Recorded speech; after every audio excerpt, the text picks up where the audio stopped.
moments later. A few inches later. 2 hours later. 1 eternity later. Guys, tahu nggak? Tadi di rumah saya mendengar cerita bahwasanya adik saya mempunyai tugas dari gurunya bahwasanya dia disuruh penggunaan Google Classroom nih guys. Tetapi dia dan teman-temannya tidak mengerti nih cara penggunaannya. Oh, jadi adik kamu masih belum ngerti ya gimana cara pemakaian Google Classroom? Iya betul. Oh, jadi di masa yang udah canggih ini tuh masih ada ya yang belum mengerti cara penggunaan aplikasi tersebut. Nah, jadi kalian punya nggak sih ide atau inovasi dari permasalahan adiknya Fadil? Aku punya ide inovasi yaitu kepentok. Apa tuh? Kebentuk gini. Bukan begitu Fadil, bukan kepentok yang kayak gitu. Jadi kepentok yang saya maksud itu teman-teman, kepentok itu kelas pembelajaran teknologi. Terus tujuan dari kepentok tuh buat apa sih? Apa ya? Aku paham. Jadi tujuan dari kepentok ini salah satunya untuk meningkatkan pembelajaran siswa supaya siswa tuh lebih bisa belajar secara mandiri, apalagi pakai Google Classroom ini. Terus yang kedua itu ada buat menambah literasi digital siswa, karena kan sekarang era teknologi ya guys. Terus yang terakhir itu ada kesetaraan siswa, jadi semua siswa tuh bisa semua nih, jadi nggak ada yang satu bisa Google Classroom, yang satu nggak bisa gitu sih. Oh jadi gitu ya guys. Kira-kira ada videonya nggak sih? Tadi gitu ya. Nah iya bagus tuh tadi idenya Fatihah. Yuk kita bikin. Ayo.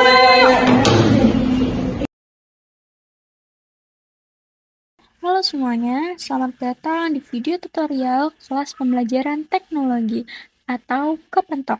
Pada video ini akan dijelaskan mengenai cara menggunakan Google Classroom, mulai dari cara bergabung ke kelas, presensi atau kehadiran, sampai mengirimkan tugas. Jadi, simak baik-baik ya, karena ini penting banget buat kelancaran pembelajaran kita ke depannya. Pertama, silakan teman-teman buka Google Classroom lewat aplikasi di handphone atau lewat website di Google Classroom. Setelah itu, login menggunakan akun Google kalian, bisa memakai akun pribadi atau akun belajar.id. Nah, nanti di sini kalian bisa langsung klik join class atau di pojok kanan atas itu ada klik icon tanda plus, lalu pilih gabung ke kelas atau join class. Kemudian masukkan kode kelas yang sudah guru berikan. Dan klik gabung atau join. Kalau sudah berhasil, kalian akan langsung masuk ke halaman kelasnya. Nah, di sini kita masuk ke kelas 11 IPS 7. Setelah masuk, kalian bisa melihat siapa saja yang ada di kelas ini. Caranya dengan klik anggota atau people di bagian atas, lalu di sana akan muncul nama guru dan teman-teman sekelas kalian. Jadi, kalau kalian ingin tahu siapa guru kelasnya, kalian bisa lihat di bagian paling atas. Sekarang kita lihat bagaimana cara untuk mengisi kehadiran atau presensinya, yaitu dengan buka tab tugas kelas atau classwork, lalu cari tugas yang judulnya presensi. Lalu klik tugasnya, pilih lihat tugas. Setelah itu, isi kehadiran sesuai instruksi. Misalnya, dengan mengklik tombol hadir di kolom jawaban. Nanti lalu kalian bisa menambahkan alasan mengapa izin atau sakitnya di kolom komentar kepada gurunya secara pribadi, seperti itu.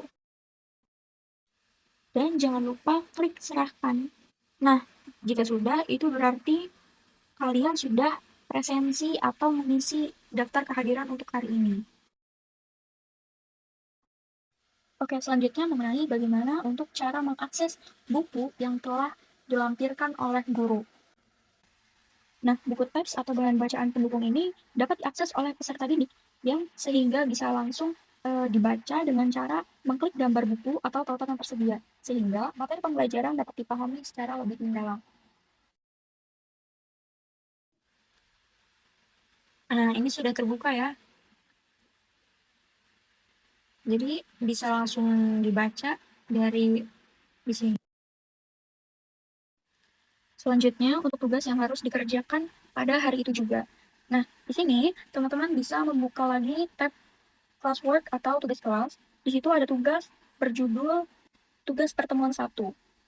Lalu bisa baca instruksinya terlebih dahulu. Oke, pada tugas pertemuan 1 ini, poinnya yaitu 100, dan tugas ini bisa dikerjakan batas waktunya sampai hari ini. Setelah membaca instruksinya, lalu teman-teman bisa mengklik tambahkan atau buat, lalu pilih dokumen, bisa dari Drive atau upload, lalu kalian bisa mengirimkan jawaban kalian di situ.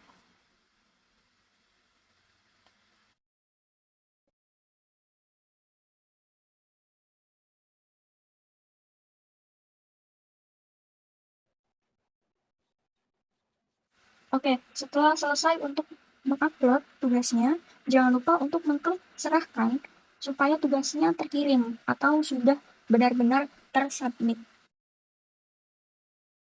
Oke, ini jika sudah terkirim, tulisan yang tadinya abu-abu kini sudah berubah menjadi hijau.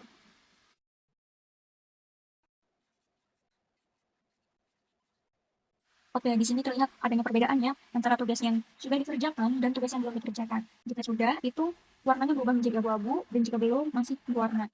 Oke, kali ini untuk tugas yang mempunyai tenggat waktu misalnya seminggu lagi. Teman-teman bisa membuka tugasnya, lalu membaca petunjuknya, dan melihat tanggal berapa batas waktunya. Ada di bagian kanan atas. Kalau teman-teman sudah menyelesaikan tugasnya dulu dari Classroom, misalnya sudah mengerjakan di Word atau PDF, klik tambahkan atau buat, seperti yang sebelumnya, lalu pilih File, Upload, pilih file dari perangkat kalian.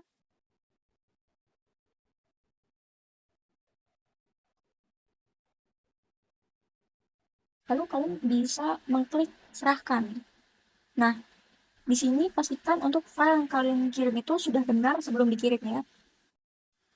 Jika kalian dirasa ada yang ingin direvisi atau diedit jawabannya, kalian bisa untuk klik unsubmit terlebih dahulu. Lalu di situ kalian bisa untuk menambahkan atau merubah filenya.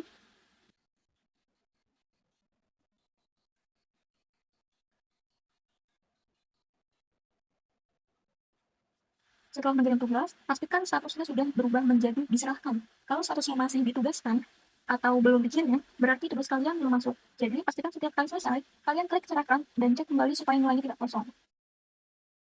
Oke, sekarang kita cek ya, jawaban yang telah kita kirimkan di tugas pertemuan 1. Nah, di sini sudah dinilai oleh guru ya. Di situ ada 95 poin dari 100 poin. Oke, sekarang kita cek tugas kedua. Nah, oke, di sini sudah dinilai ya oleh gurunya 100/100. Oke, jadi itu tadi adalah penjelasan singkat tentang cara menggunakan Google Classroom, mulai dari cara bergabung kelas, presensi atau kehadiran, sampai mengirim tugas. Semoga dengan video ini kalian bisa lebih mudah untuk mengikuti pembelajaran online dan tidak bingung lagi. Jangan lupa tonton ulang kalau masih ada bagian yang belum dipahami ya. Terima kasih sudah menyimak dan sampai jumpa.